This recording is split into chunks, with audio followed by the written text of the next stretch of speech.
Hi everybody, and welcome to Nerd to the Third Power, your one-stop shop for all things nerdy and awesome. I'm your host and master of ceremonies, Dr. Gonzo. With me, as always, this epic quest of awesomeness is our resident anime goddess, the Cat. Cat, how you doing? You know, could be worse. Yeah, I would like to say again that I do not appreciate you trying to stab me as I moved you from my chair. So, got... Dude, she's a cat. What do you expect? That's what I do. I need to not go on such extended leave of absences. The entire studio has been just completely redecorated, and I don't like it. So yeah. You will get over the wall scrolls. All right, and our other co-pilot's chair, we have our resident English person, Skyblaze. How's it going? Pretty good. How are you? Doing good. Doing good. Still alive. You know. After three cons in a row. That's pretty much all we can ask for. Yep. Alrighty. And we have a full boat tonight. Our correspondence table is full. Brian and John, how are you guys doing? I'm sorry I've been absent for the last couple of weeks. Things have happened. Sexy things? It's okay. What show do you think we're on? Nerd of the Third Tower. A more interesting one than this, apparently. I was gonna say something about enjoying having the kids' table to myself, being able to sprawl out on it and everything, but now I feel uncomfortable saying that. Yeah, you really don't want to sprawl out on the furniture here. You get a black light, the whole thing looks like a Jackson Pollock painting. Go see Guardians of the Galaxy. Oh my god. Shameless plug of a movie that I'm not getting paid to plug. I read a wonderful story from a friend who went to see that movie, and some grandma with her kid was sitting behind her, and the kid was like, "Grandma, what does that mean?" And the grandma was like, "You don't need to know." Until you are at least 25. I was surprised when at the end, I went to see it with my dad last week, and at the end of it, when Howard the Duck came on, my dad started howling with laughter. Apparently, my father was a Howard the Duck fan back when Howard first was out and getting published. So, hey, you learn something new every day. So, my father's apparently a closet geek. It's his fault that I'm so irredeemably nerdy. So, but anyway, yes, we got a show for you tonight. Tonight we are interviewing the Fine Young Capitalists, a women's game jam. So that's going to be a bit of fun. And but first, of course, we have procedure to follow. So we're going to start our show as always with Ask a Geek, and I've got a couple of questions here. One of which is going to be kind of short. The other is going to be probably a little longer and get us a good discussion going. The first question is from Thomas, and it is for all of us. And he asks, are there any particular meme phrases that you use in everyday life? Oh my God. John, your laughter tells me that you have an answer, and so you go first. Oh, so meme. Very often. Wow.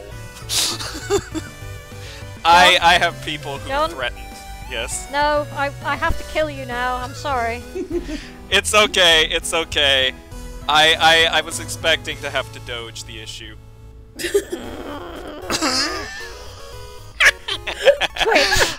If you look closely, you can see the steam just coming out of their ears right now. I'll see myself to the pain glove. Have a good rest of the conversation.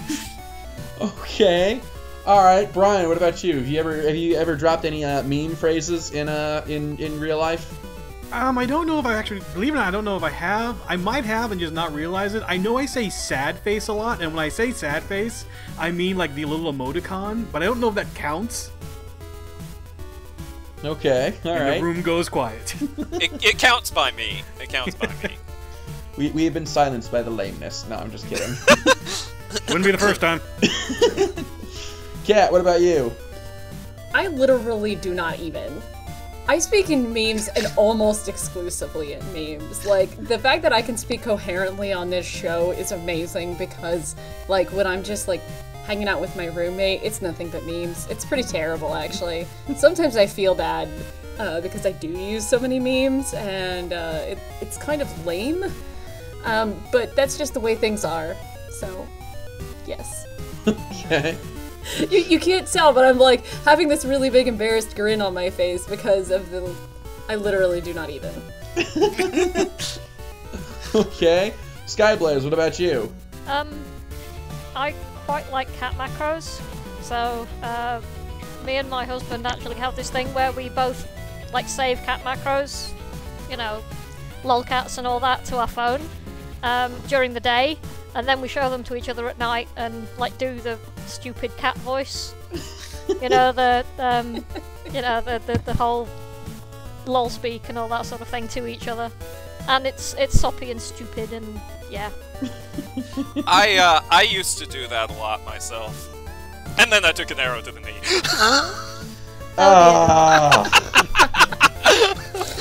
Forget the pain glove. I may just kill you. Yeah, with an arrow. We did have a bloody good laugh with a couple of friends of ours when they came back from LARP, because apparently one of their characters literally did take an arrow to the knee, and so had to kind of hop for most of the rest of the fight, which I just like, no. Not gonna say it. Not gonna say it. Give in to the temptation. Okay. Also, yeah, that one, the gif of the badger who goes, what was that? Oh shit! And then runs and is like, nope, fuck it! Ah! I love that gif so much. That one's been turning up on our World of Warcraft guild recently. For some reason, I can't possibly think why. Okay. My big thing is, my big guilty internet pleasure is Rage comics. And I'll occasionally drop Rage comic phrases into real life, like, you know, if I think something's going to go wrong, it works out of like, oh, everything worked better than expected, or, you know, someone tells me to do something, I'll go, challenge accepted, and, you know, the one that got me the weirdest looks was actually happened in class last spring. For those who don't know, I'm currently taking classes for cybersecurity, and I was in my computer networking class last semester, and this is when we had the big snowstorm over here, and, you know, power was kind of flickering. We were in the middle of our midterms, which was a hands-on project. You had to set up a network and subnet it and set up DHCP and all that nice stuff. And I was like 2% of the way from being done. I was about to do the last thing and then be finished with it, and the power goes out. Computer shuts down, I lose all my work, and then ringing throughout the whole building is just me going, fuck! Yep. I can picture it so easily. Why would that get you stairs, though? I don't understand. I could just picture, you know, like it. You see the power shut down, and you kind of going fuck, and then it cuts to outside where you see kind of birds leaving a tree. What was that anime Excel Saga that like a character started screaming and then like cut to like a hurricane, a tornado, and an airplane? Was that Excel Saga? Or is that something else? Pedro, and he would always yell, "No!" Oh, I love Pedro. I gotta watch that show again. Very no. Twin waterfalls of sadness. Friggin' Excel Saga. Friggin' Excel Saga. Okay. And this next question has come from several people, so I'll just boil it down to its distinct essence. New Doctor Who, discuss. Oh, well, that won't take us a little while. Skyblaze should go first as our resident British person. Yes, I believe so. And the biggest Whovian in the group. Well, that probably comes from hanging out with some of the writers. I think it kind of rubs off. I wasn't even that. Starting from the age of about 16 when I met David Mackenzie, I wasn't that huge a Doctor Who fan. I liked it, but I wasn't a massive Whovian, so I mostly blame him. Starting from the very beginning, so the new theme tune. Not entirely convinced, it feels a bit weedy. I like the new title sequence though, the kind of like the ticking clock gears and the swirly... The steampunk. Clock face, steampunk thing going on. I quite like that. I think it needed a stronger, more powerful theme tune to back it up, but that's just my opinion. Peter Capaldi is amazing. He's such a bastard, and it's so good. It's like, yeah, this is my carer. Yes, she cares, so I don't have to. Fucking. And yeah, this weekend just gone's episode. With, oh, hang on, let me take off my headphones here because I haven't seen it yet. Okay. I was just going to say, with Robin Hood was hilarious. I thought that was funny. Really excellent because he spent 2 episodes showing us the sort of manic and the dark, and then we finally got to see an episode where he can play the goofy, and you have to be able to do all of that, and I think he's doing really brilliantly. Yeah. Is it safe to come back now, or the spoilers done? Yes, it is. Yeah, we're not going to tell you. We're not going to tell you. I was just giving you my overall impression of it. Kind of, I just thought it was really funny. I take no chances. Has to be able to do funny. It has to be able to do funny. Yeah, we're Especially not going to tell you. Clara dies. Oh, you cow! I was trying to give a spoiler. I hate you. Oh, to be fair, the part where Clara dies is a spoiler for the last season. True. In pretty much every one of her appearances since. I'm not entirely convinced by the relationship between Clara and the Doctor. See, it's funny you say that because I actually feel like this is the first time they've had a relationship, and I'm seriously enjoying it. Because her personality is actually becoming a personality now. And I really, really, really enjoy what they've been doing with her. It's also, like, there's nothing more important with the Myuga Mania. You did just say that. You just said that. I'm with you, Skyblaze, as far as the theme tune goes. This is easily my least favorite iteration of the theme so far. Well, I like the beat. I like the actual metal sounds in the beat at the beginning. It's right when they get out the theremin kazoo that they start losing me. Vuvuzela. Vuvuzela. But it's starting to grow on me, I'll say that much, but it's still my least favorite iteration of the theme so far. I do love the title sequence. I like that the fact that the clock face bit has a double meaning that I didn't pick up on initially. I'm like, oh, 1 through 12, I see what you did there. And funny enough, the sequence was actually inspired by a fan sequence that was on the internet months ago, and I saw that, and I'm like, that's an interesting and unusual take, and apparently Stephen Moffat... And I believe they gave that fan credit, too. Yeah, well, not only did they give him credit, he actually worked on the official version. So they gave him credit and a job. At least a temporary one. So, yeah, apparently Moffat saw it and was like, that is the most unique take on the Doctor Who intro I've ever seen. I like that. As for the important stuff, the characterization of the Doctor, I am so loving everything. 12 may wind up becoming my new favorite at this rate.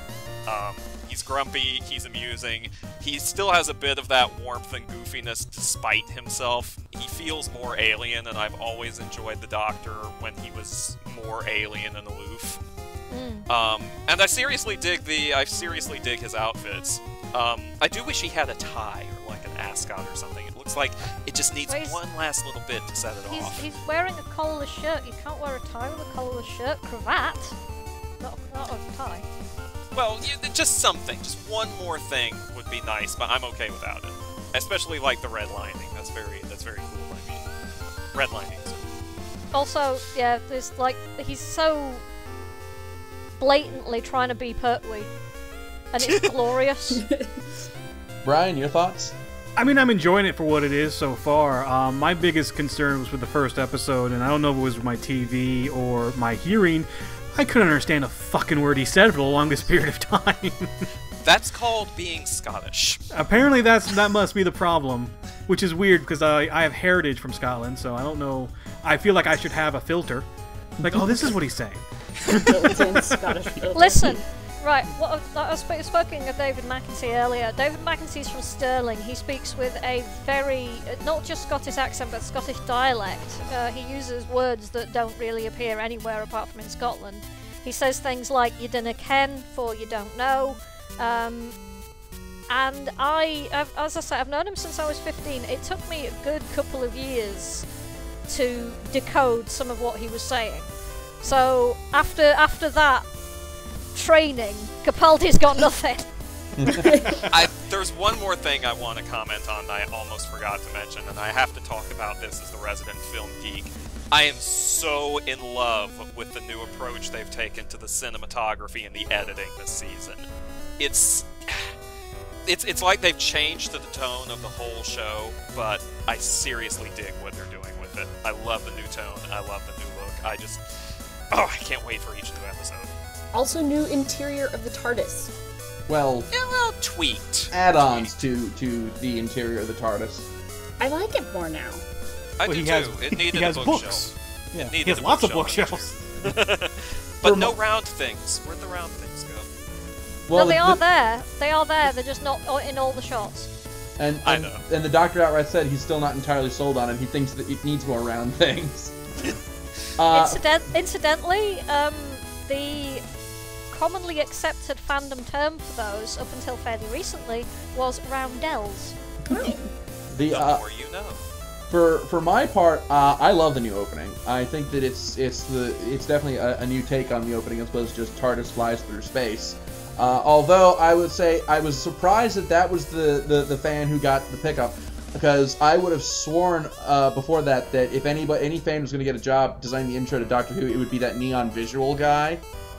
Who I don't know if you've seen his work, but it's incredible. But again, it's nothing we haven't seen before. Yeah, a lot of people were thinking that he'd be the one who would get the job, if anyone. But again, apparently, what stood out to Moffat was how unusual the other guy's intro was. As far as the transition between 11 and 12, I'll tell you what, the transition between Doctors definitely felt a lot more natural this time around than moving from 10 to 11.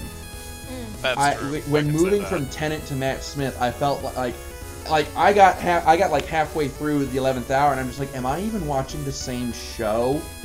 I felt like there was like nothing connecting, the two eras, and I feel like the transition between Smith and Capaldi has been much more natural, much more connected, much more coherent, I should say. It's not as jarring. And I really loved at the end of Deep Breath when Clara gets the call from Smith's doctor.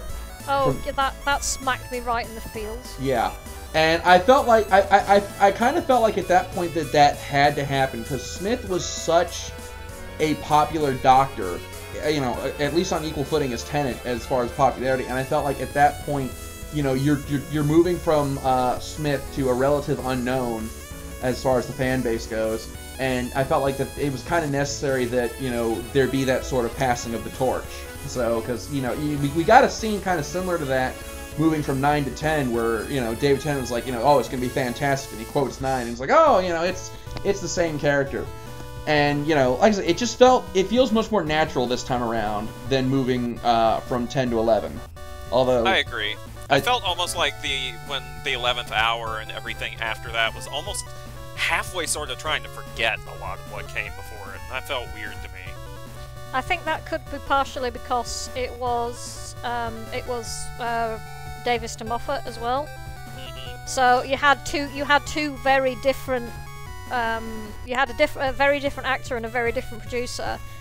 No matter what you do, that's going to produce a very unusual effect. For example, if you look at the transition from, I can't remember which season it is, Tom Baker's final season to the season before that, it's such a glaring difference. And that's a kind of similarity in the way that it was same actor, but a lot of the things behind the scenes changed, because that was when John Nathan Turner took over. And it's so different in the way that it's presented and the way that it looks and the way that it feels. Despite the fact that it's the same actor, it feels like a very different show. It's interesting how that can happen, honestly. I also like the fact that right out the gate, Capaldi just says, no, we're not doing any of that romance stuff. Although, I kind of have to raise my eyebrows a bit, because I saw these news sites talking about, apparently there was a romance between Matt Smith and Clara that I completely missed. I was like, I know that she admitted that she fancied him in the Christmas special, but I never saw anything. Well, it was a very mild kind of like vague flirting. But the strange thing was that most of the flirting, as Peter Capaldi's doctor says in Deep Breath, is that a lot of the flirting went from the Doctor to Clara, and she didn't really reciprocate that much, apart from very, very gently. So when he says, like, I didn't say it was your mistake, that was like, yeah, the Doctor was trying to pretend that he was quote-unquote normal, and couldn't quite do it properly. Yeah. And so for this incarnation, he's gone, you know what, fuck all that, I'm an alien, I'm never going to be the same as you guys. That doesn't mean that we can't be friends. And I like that. But that's all the Ask a Geek questions that we have. As always, you can send them to us through the email at billysmith@channelawesome.com. And also our engineer, when he remembers, will often post an Ask a Geek thread on our Facebook. So that's another avenue where you can leave us questions, and we will read them off on the show and answer them for you. So yes, and with that now, this is the part where we go into our news segment, starting as always with Projectionist John. John, take it away. Thanks, Dr. Gonzo. Well, without further ado, let's dive into the movie bin and see what we've got this week. We begin today with... Actually, it's not really a beginning, per se. It's pretty much just all superhero stuff this week, and they're just gonna bleed into one another, so I'm just gonna start talking and stop when I've either reached the end or run out of oxygen or something. First of all, Shazam, aka the DC Comics Captain Marvel movie. We've known they've been planning it for a while, and Dwayne "The Rock" Johnson has been saying for a while now that he's attached to the film, leading to rampant speculation that he might be playing the Big Red Cheese himself, which just goes to show that you should never make any assumptions in this gig, as Johnson has revealed he is actually playing the villain of the movie, Black Adam. You know, essentially the evil version of Captain Marvel. It's not too much of a shocker, honestly, as he had been attached to that character before, but it's definitely a departure from Dwayne Johnson's usual heroic roles. Moving on from big screen DC to small screen DC, we have a few tidbits for you. First up, Netflix has acquired exclusive streaming rights to Fox's Gotham before it's even aired. The first season currently planned to go up sometime after the season finale. Arrow has cast Ra's al Ghul for Season 3, choosing Matt Nable, despite Liam Neeson saying, perhaps half-jokingly, that he'd be willing to reprise the role.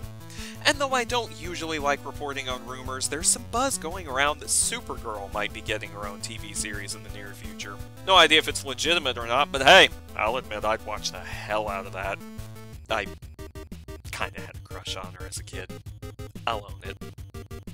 Moving on to Marvel TV, it looks like they just can't wait for Agent Carter's TV series to start to get her on the air, as apparently the character will have a cameo in the Season 2 premiere of Agents of S.H.I.E.L.D. Exactly how that cameo is going to work is a mystery, but hey, we'll find out. And last but not least, let's talk X-Men. While Apocalypse has finally confirmed both its shooting location, Montreal, Quebec, and its shooting start date, next April, Fox is still intent to squeeze a bit more box office bucks out of Days of Future Past, currently the second highest grossing installment of the franchise, after the much maligned X3. Apparently, they're hoping to unseat Brett Ratner's first and hopefully last outing of the series by pushing Days of Future Past out in a few more theaters, and they're just a smidge over $500,000 away from actually doing it. But hey, that's all good news for Jennifer Lawrence. Thanks to X-Men and The Hunger Games, she has just been named the highest grossing action heroine of all time by the Guinness Book of World Records. Not too bad for a girl from District 12. And that's it for your movie news. Now I turn things over to my comic collecting colleague for your Multiverse headlines. Take it away, Brian. Thank you, and welcome back to the Multiverse headlines. I've missed you. Have you missed me? Well, first up is for a more October release. It looks like there's going to be a solicitation of Afterlife with Archie #1, a reprint of the very offbeat series, but it's going to be Afterlife with Archie magazine. It's an oversized reprint of the first issue. It's going to be a horror-sized magazine for all you nostalgia fans. It's also going to include new features and articles. It's out October 22nd, just in time for Halloween. At Baltimore Comic Con, artist Greg Capullo accidentally let out the remaining issues of his contract for Batman. The issues left are about 16, and he was also possibly looking to bring back an old book he called The Creech. On Twitter, a little bit later, he updated saying that he might not be the end of his Batman run, but his contract will be up 16 issues, and The Creech may or may not be happening right now. He seems a bit unsure. It's a creative-owned title. He's probably just searching for a publisher. Twitter seems to be the place to talk about things nowadays. Jeff Johns announced Justice League's new artist in Jason Fabok, who already held some runs on Detective Comics and as well as Batman Eternal. His first issue for Justice League will be issue 36. Gail Simone's latest book was announced in the New York Times as the return of her Secret Six. She will be joined by Ken Lashley on art. The team will include Catman and of course Black Alice. The rest of the team is a little bit unknown at this time, but the first cover has some clues in the profile pictures. This is one book that's been having a cult following and been asked for ever since it was originally cancelled. Several Marvel books look like they may be coming to an end or being placed on notice. The one book reported that may be cancelled is Elektra, but the info on this is not sure if it's true or not. It's being disputed by Marvel. The other books is All New Ghost Rider will be ending at issue 12. As for the titles that were on notice, which means that it'll take the book on an issue-by-issue basis, is Invaders and the ever-troubled and constantly relaunched Secret Avengers book. My last story is a bit of a surprise. Grant Morrison's story of Miracle Man has been a story that was originally asked for by Wizard magazine back when Miracle Man was first being published and wasn't written or finished because Alan Moore asked him not to. Well, this story is in fact going to be published in Miracle Man Annual number 1 coming out on New Year's Eve. It's going to be drawn by Joe Quesada. This will be the first story officially published of the character since the end of the run by Neil Gaiman. Inside the annual will also be some new stories as well. This is one of those stories that you kind of think, oh, that's never going to happen. Well, it happened. That's all the time I have right now. I hope to see everyone here next time in the Multiverse Headlines. Well, it has been a while since my last conversations, hasn't it? I don't even remember what I was talking about. Oh, check out how organised I am. Organised! Yes! Organising a convention. So, carrying on in that vein. Where was I? Yes, number 7. Get the attendees involved. In my experience with running conventions, attendees tend to be more enthusiastic if they feel like they have a genuine stake in the convention. Ask your attendees what they want. What do they want to see or talk about? Are there any of your attendees who are experts in film, science, anime, other subjects? Do they want to run a quiz, or a contest, or talk on a panel? Getting the audience involved makes for a richer experience for pretty much everyone involved. Number 8. Getting a hotel. First of all, figure out what you need. How many bedrooms a night do you expect to fill? Hotels are very fond of occupied bedrooms, and some hotels will even do a deal for cheap or free function space if you can guarantee a certain amount of bedrooms will be filled. Speaking of function space, establish how many rooms you need, and what layout you need to be. Boardroom, theatre style, banquet style, so on. As well as other details like if you need power or AV equipment. It's important to do all of this before you even approach a hotel. It will make your life much easier as the hotel will consider you to be more professional. Number 9. Sharing responsibility. Try not to be too territorial about your areas of responsibility. Remember that a con committee is a team working towards the same goal. If you're up to your eyebrows in con work, but your fellow committee members have a lot of spare time on their hands, there's nothing wrong with asking them to do a few tasks for you. Likewise, if you have some free time, it's often very helpful to ask if there's anything you can do to assist. Most convention committees will jump at the chance to load you down with things that you can do for them. Number 10. Guests.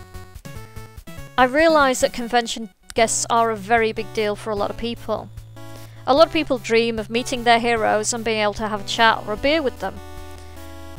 However, small fan-run events don't often have the budget that a big conventional events do to have big stars brought thousands of miles to your event, especially since agents can sometimes charge fairly outrageous appearance fees. On the other hand, if you're a bit sneaky, you can sometimes work wonders. Sometimes it's worth approaching a potential guest directly at another event and asking if they're interested to make an appearance.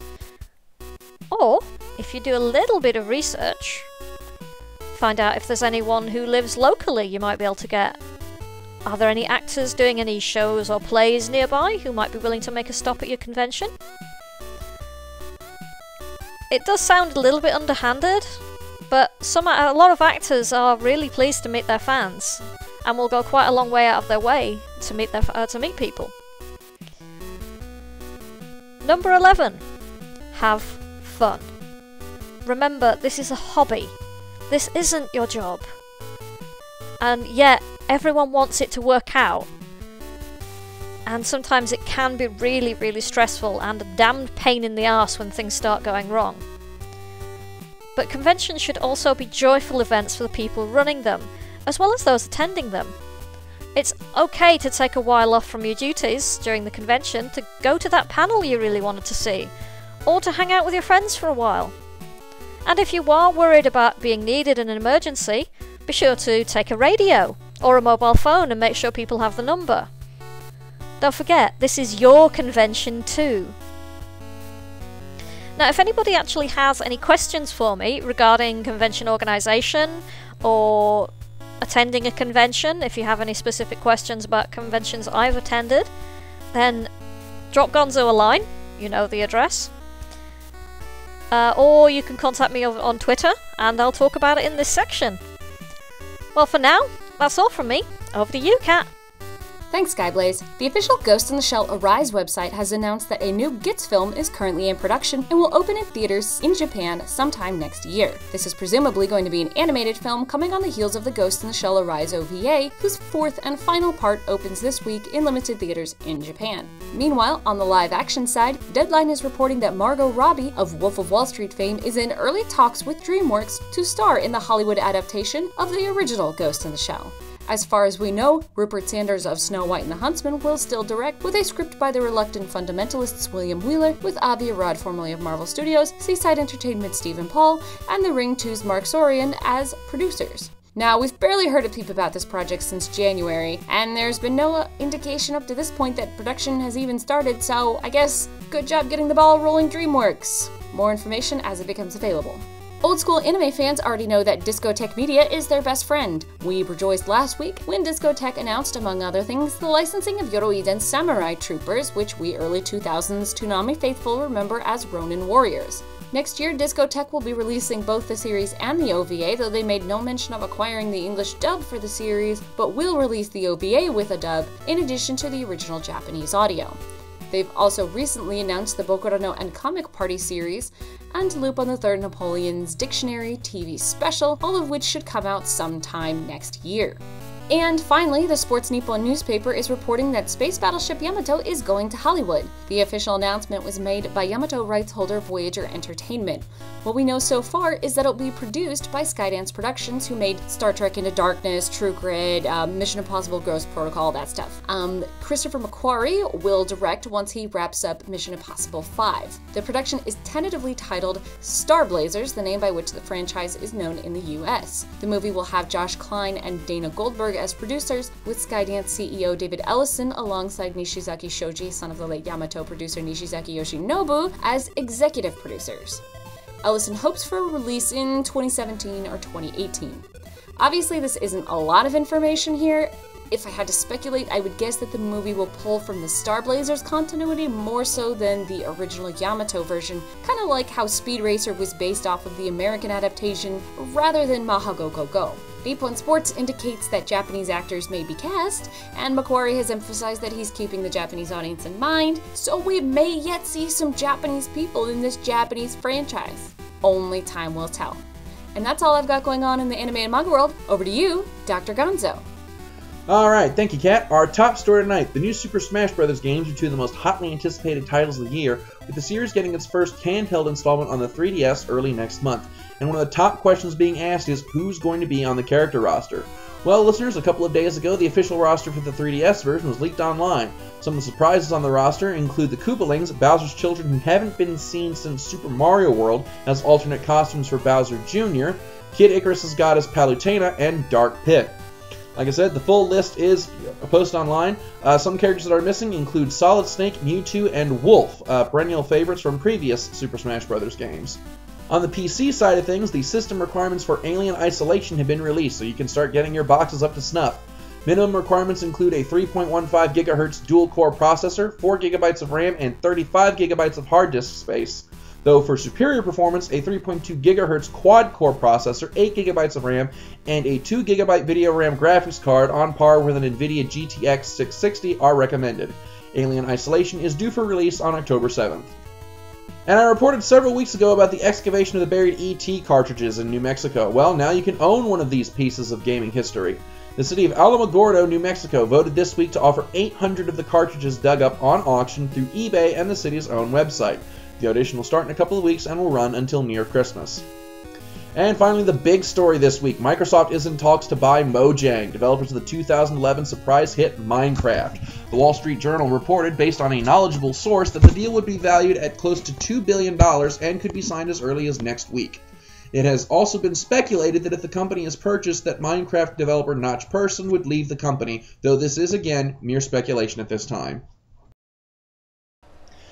Alright, and I am very excited about our guest tonight. We have Matt Ruppert from the Fine Young Capitalists, a women's game jam. He's here to talk to us about Fine Young Capitalists and their program and what they're doing. Matt, how you doing? Very good. Great to be here. Okay, great to have you on the show. So, I guess my first question is what is a game jam? I've never heard of this term before. What exactly is a game jam? That's the thing. I think even the game jam people are a little suspicious about us calling ourselves a game jam. Normally what a game jam is it's usually a timed event, usually a couple days, in which people actually will make a video game over that set period of time, and then it'll be judged at the end of it. And we actually really love this concept, but our problem with it is that it really kind of makes it so certain types of games have a big advantage, and it's not a good place to learn, especially if it's your first game, because it's just so frantic. So what the Fine Young Capitalist is about is we did an open call online, and we said any woman could come up with an idea for a video game, and we just go through them and take the top 5 best ones. We worked with those creators to kind of come up with a pitch so they could kind of show their idea to the internet. And those are all online. People can vote on their favorite ones, and if there's enough interest, then we're actually going to make the game, and we're going to donate all the profits to charity. So it's a good way for like a person who's kind of trying to break into the game development scene to have a good representation of their work, and one of them to actually have a game so that she's done. So the next time she's trying to make a game, or next time she's going to try to get a job, she can have a finished piece of work to show. Okay, so what was the seed behind this program? How did this get started? It got started for a couple reasons, but the first is you have to understand how Canada works. Canada has like a lot of approval boards, and we found that anybody who was even the least bit of a minority had problems going through these boards, just because they're all about finding a reason not to pick someone, not to get the best idea. It's just how boards work. So we just wanted to focus on something where it's like, no, we're just going to take the best idea and we're going to have them work with professionals to make sure it happens. But the other thing was, it was just that we just found out that there wasn't a lot of representation of women in games, and we actually talked with a lot of people, and they'd be like, oh yeah, I always wanted to work in the games, but I didn't know how to get into it, and so now I'm an application programmer, or now I'm middle management, or whatever. And it was just like there didn't seem to be an opportunity just for them to do it. So we just said, let's see if this works. Just let's see if this works, and let's see if this is a model we can use for other productions.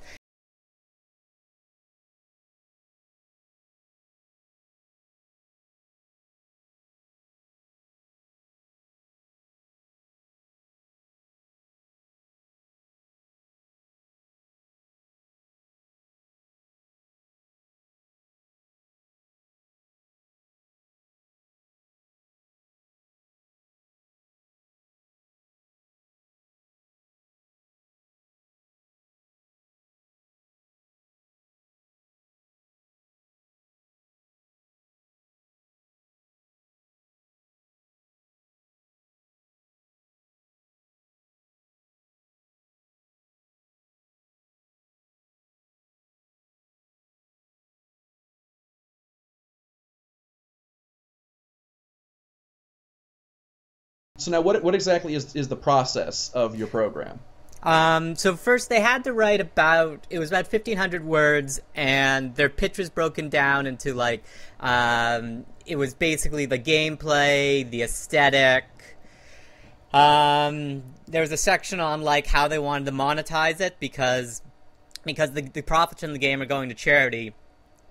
It's important that it has a model, even if it's just paying money to do it, or if you're selling DLC. That was actually part of it, but nobody spent a lot of time on that. Almost everybody just focused on gameplay, how the characters would move, and that kind of thing. And then the first thing we did is we gave everybody a score of if it was possible or not. Half of your points were if it was possible to do for under $60,000. And I remember there was one person who was like, I want to do this game, and it's going to be like Grand Theft Auto, but look prettier.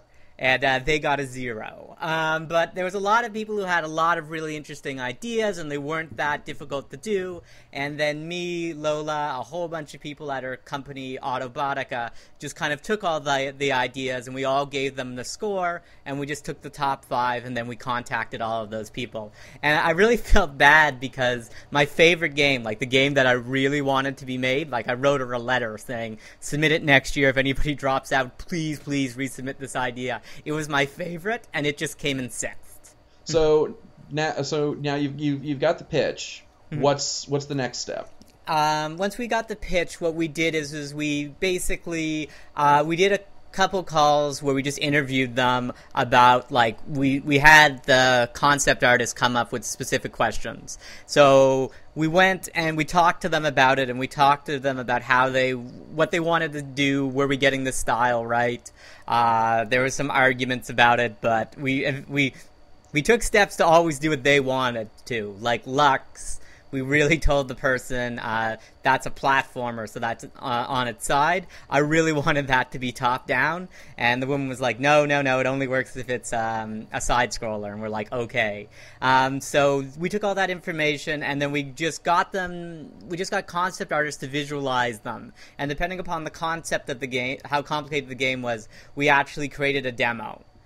So that they could actually play with it and make levels and that kind of stuff, and they own all of that. So, they get licensed all of that. So all of that art and all of that code they can use to do their project on their own sort of system.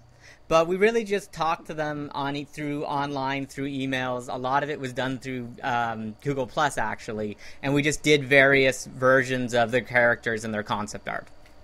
You've got a fundraiser going right now, which has climbed significantly in the last few weeks for reasons.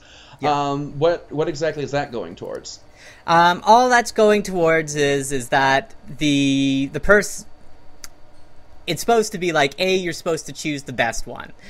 So it's like allowing the internet or allow crowdsourcing the best game. And then it's just, if you're really interested in any of these games, you can you can pre-order it.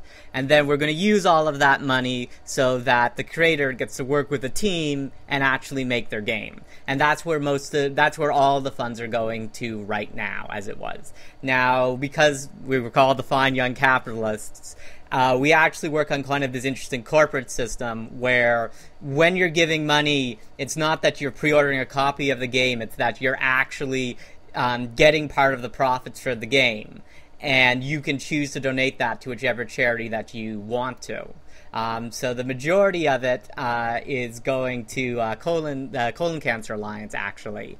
But if the project's actually done, we'll be kind of giving out surveys and sending individual emails to each person, giving them a list of nonprofits they can donate their money to, or if they want to, they can just write in one, and we'll do our best to serve it. Inevitably speaking, we just put the profits onto a prepaid Visa, and then we just do interactions through their website, as nearly every nonprofit takes Visa transactions right now. Okay. Now, going again back to your crowdsourcing, you've had some help from a rather unexpected source, I'm given to understand. Yeah. To just explain it basically, a lot of people wanted to support a lot of people really like supporting women in gaming, but it was really difficult for them to actually like support a project that they could touch, like they could actually play. So one of the things that 4chan like always gets sort of karma for is that they're supposedly misogynists, and when they found out about the contest and they were talking about it a lot, and we actually found that like over 2 days the largest amount of donations that we were getting were from 4chan, and we just sent out a tweet like thanking them for that. And that got retweeted like 100 times. Like I did it just before I went to sleep, and then when I woke up, it was like 150 times it had been retweeted. And a lot of people had problems with this. Like they had problems with that, with the fact that we would accept money from 4chan. And I literally said that we'll accept money from anyone as long as they're giving it because they think the game will succeed.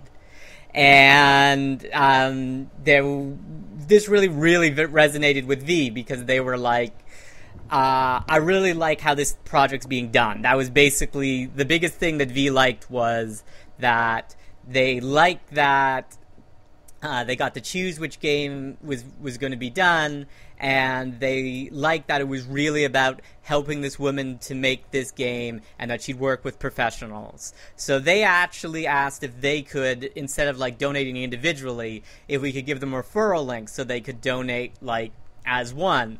And we said we'd do that for anyone. So we gave them a referral link. And then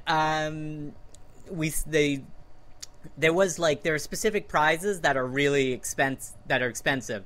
One of them was for 10,000 you could get your logo in the game, and they asked, could we get our logo in if we raised $10,000? And we totally never thought that was going to happen, so we said yes. And they managed to do that actually relatively quickly. Like over the course of about a week, they managed to raise enough, and they actually technically have raised double that amount. So they're really interested in the production, and they've been actually really polite all of the way through it.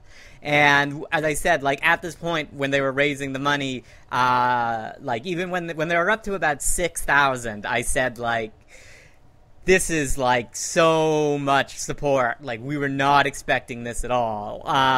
That I said like, I'll do videos for you guys, because we were always going to do videos about feminist topics. And I said, 4chan, just retweet whichever one you like the best. Just come up with a topic, retweet it, and then we'll do videos on that. And the thing that they really wanted to hear about was just women developers, like what other women were in the industry. And I was like, that's actually a really good idea, and that hasn't been done. So we did a couple videos on that topic. Our last video we did is just a generic feminist video, just because we had the scripts ready for those ones, and we really felt we should do at least a couple more about it. But as I said, 4chan's been extremely polite through the entire process. They've been very interested. The majority of like the questions I get from superfans are from 4chan, and then basically people usually hear about it through 4chan or the Vivian James character. Now, I want to ask a bit about Vivian James, because I've seen a few images floating around the net about Vivian James, but I don't know. I know that she's connected to V in some way, but I don't know what the story is. So what's the story behind Vivian James? There was a lot of like really expensive prizes, and one of them was a 2,000. You could get a character designed. Like if you would say any character, and then we would get professional concept artists to design the character. And the kind of like what they assumed is that this character would be put in the game, and I want to make it clear now that that wasn't the case at the beginning. But they asked, like, could we get a character designed? And I said, yes, of course. Like, that's fine. You've done enough for us. And then they came up with this character, Vivian James, that was all designed, and they were like, can we put this in the game? And I looked at it, and I looked at it like 2 or 3 times, And I said, I see absolutely nothing wrong with this character, and you guys have been so supportive. Yeah, let's do that. And I talked to a couple of the women who came up with the idea for the game, and they actually liked the character, and they said they'd try to put it in the game in the best way they could. So we just said, yeah, this is all fine. And again, I was privy to the information, but it was just V wanted to generate a character that represented women in gaming, and they just wanted to make it all about the game, and they wanted it to be have the least amount of controversy possible. And basically, as soon as we put out the tweet and the Tumblr post saying, yeah, it's perfectly fine, we actually got a lot of people projecting onto this character everything that they thought about 4chan, and I actually had to do a post about it, no, she's a multi-dimensional character, please do not project your fetishes on her, she's technically 4chan's daughter. But 4chan really, really liked this character. They own it, by the way, it's not us. We actually would prefer not to monetize it. And it's just been, they've done so many different adaptations of it, there's animations of it, it's a really interesting character, and it really has this nice message of, gaming should be about the gaming, you should play with anybody because it's about the games. And I was really, really surprised how, Vice actually wrote a reasonably silly kind of hit piece on her, not understanding the concept. And it was just I really don't think you realize how innocuous this character is. So can you tell us a bit about her character? Sort of what she stands for and that sort of thing? Her only standpoint is that she likes games, and she really cares about games. That's her main focus, that she enjoys playing them. She enjoys playing them with anyone, and that's her defining character point. She does have a bio, but that's the thing. That's the thing about her, that they do her. She's a bit grumpy, and they've apparently made her a Latino ginger American, which I find endlessly amusing. But it's just such a simple character, and I'm so weirded out that people have projected onto it more than that. But she's probably going to be in the game, and all of the women that I talk to, all the creators of the games that I talk to, really like the character. Okay, so we talked a bit about the aims of the project. We talked about the support you receive from 4chan. So let's get down to the meat and potatoes. Let's talk about the games. Now, as I understand it, you guys have already picked your finalists? No, we picked the top 5 finalists, but voting's still on. You can go to thefineyoungcapitalist.com and you can still vote. We're probably going to stop the voting a week before the Indiegogo campaign ends, so everybody can know which game it has won if they want to make their last decision. Okay, so what are the projects that you've chosen for the final round? The first one is My Eyes, and it's the one that's the least like a normal game. It's basically a world builder, so kind of like Minecraft, but it's made for you to make these kind of two-dimensional worlds where you can have sort of conversations with characters. And the main focus of it was the creator. She works with children who have disabilities, specifically autism. And she wanted it as a good way of them creating social settings or social experiences that they could work through. And she thought this was something that she'd been trying to do on her own for a while, but she'd never dealt with a programmer or people who were able to illustrate it for her. And she's really excited about it, and we've even said we'll try to give her support even if she doesn't win, because we actually really like that idea. The second one is Furball Fury. This game got in just because of it had the shortest pitch, but we were every time we were that's still funny. And it's just this racing game where you're basically inside of a cat as a furball, and it's kind of like Katamari. It's kind of like this 2D racing game. And the main thing about it was that we kind of did this demo, and we're like, it's so easy to make levels really, really quickly, even on the iPad, and you just turn it, and you fall down, and we're like, this is actually kind of fun. So we picked it as it's sort of this weird kind of collaborative racing game where you send tracks to your friends, and you go through the cat. So I was a little bit hesitant when we chose this one, but when we actually demoed it, it was surprisingly fun. So Lux it's a 2D puzzle platformer, and it's all about light, and it's about bouncing light around. And the main reason we took this one is she spent a lot of time explaining this setting, that she wanted this Egyptian shed setting, and she wanted all of these light beams that are bouncing off of objects, and she had the character really well described, so well described that we had to do multiple versions of it before this one was actually done. She knew exactly what she wanted in her head. And I actually hadn't seen a platformer with light where you're using mirrors and stuff.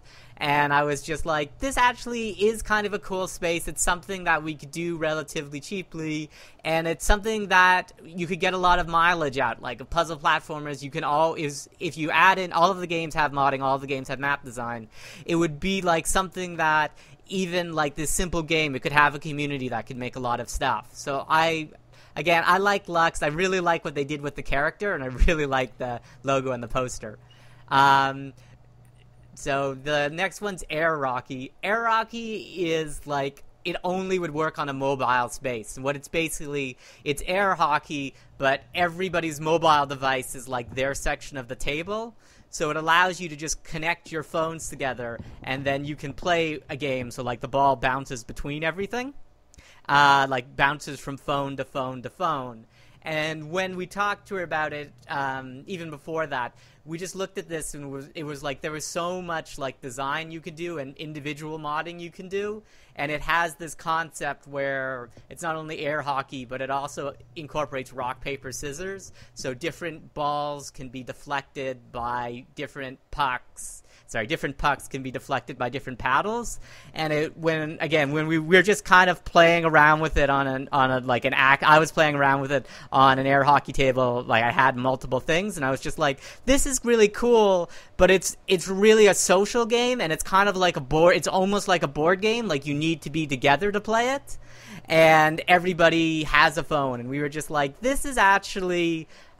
It was a different kind of social experience for games, and we actually wanted to do that, and we really wanted to have people say, if this is a good idea, we'd do it.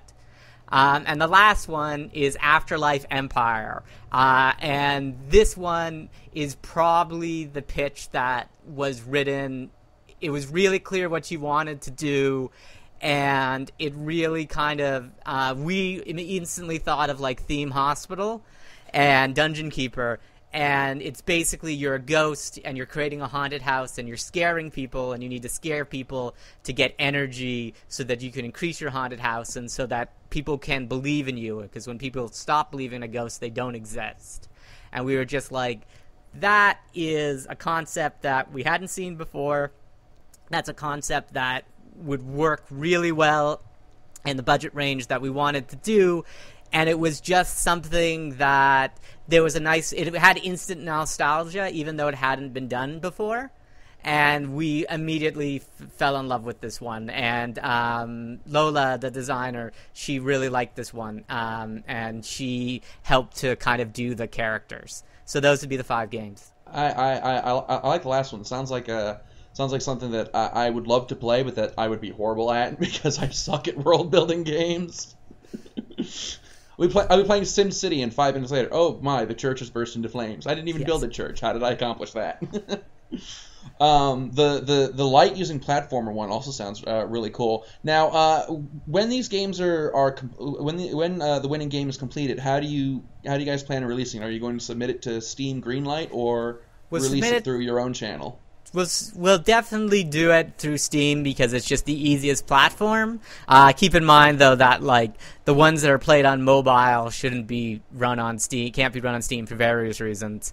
But the whole project's open source, and the art is licensed under Creative Commons. So if there's a community that wants to do a port for anything, they'll totally be able to. We are going to court Steam, but it's always, you have to court Steam. You have to go through their system, so I can't promise anything. But even if Steam chooses, Steam's busy that particular week and doesn't want us to be on their platform, we'll still have a downloadable link that'll work for at least 10 years. It'll probably be in the Amazon cloud, and judging by how that system's going, it's probably going to exist longer than I do. I want to ask a bit about sort of the cultural aspect, and specifically the long-term aim. So you've got your winning pitch, you've made it, you've produced it, it's out, it's doing gangbusters. I guess culturally, what is the long-term aim of this program? So like even right now we're taking applications for our next one, which is called Sinless. If you go to the Fine Young Capitalist and click on the right side, it'll take you there. And it's a graphic novel project to increase representation of minorities in science fiction. And it's basically anybody who self-identifies as black can come up with a character for this world that we've created, and we'll take the top 20 characters and we'll illustrate them, and we'll help the people to present the characters. The internet will choose the top 5, and then we'll make a graphic novel with those characters. We're trying to submit it to public libraries and public schools. You'll, of course, be able to buy a copy. But it's just so that people who self-identify as black can, find a graphic novel that has characters that look like them and develop a love of reading in general, but also science fiction and graphic novels. So that's the next project. But as for long-term, we do want to do this project again. One of the issues that we have, though, is 93% of our donations come from men.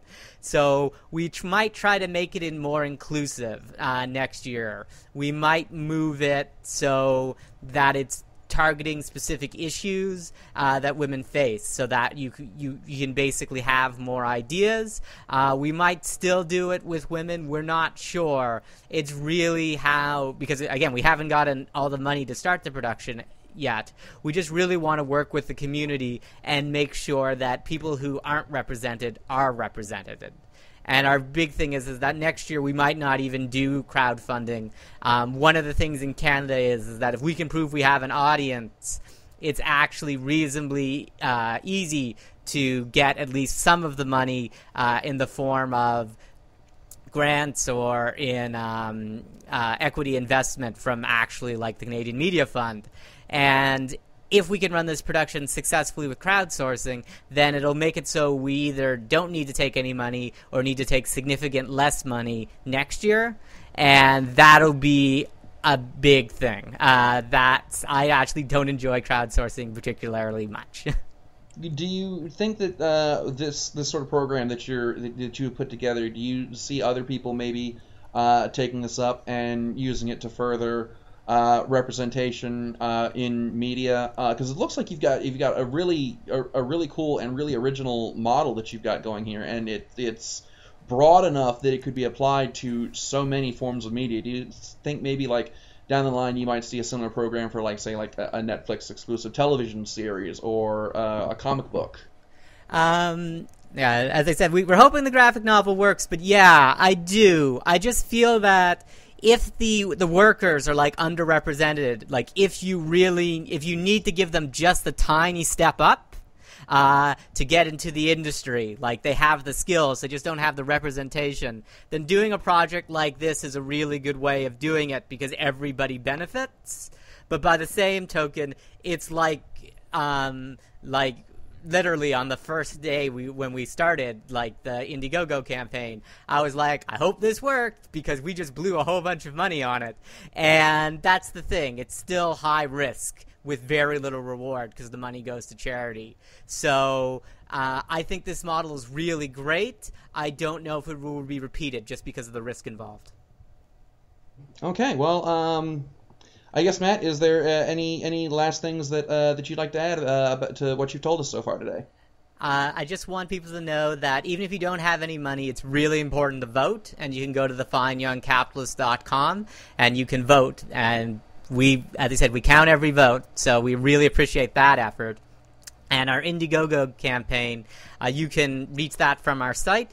And to get a copy of the game, it's only about $5. You will be able to purchase it after, but if you want to purchase it and basically get profit participation in the project, then this is a perfect time to do that.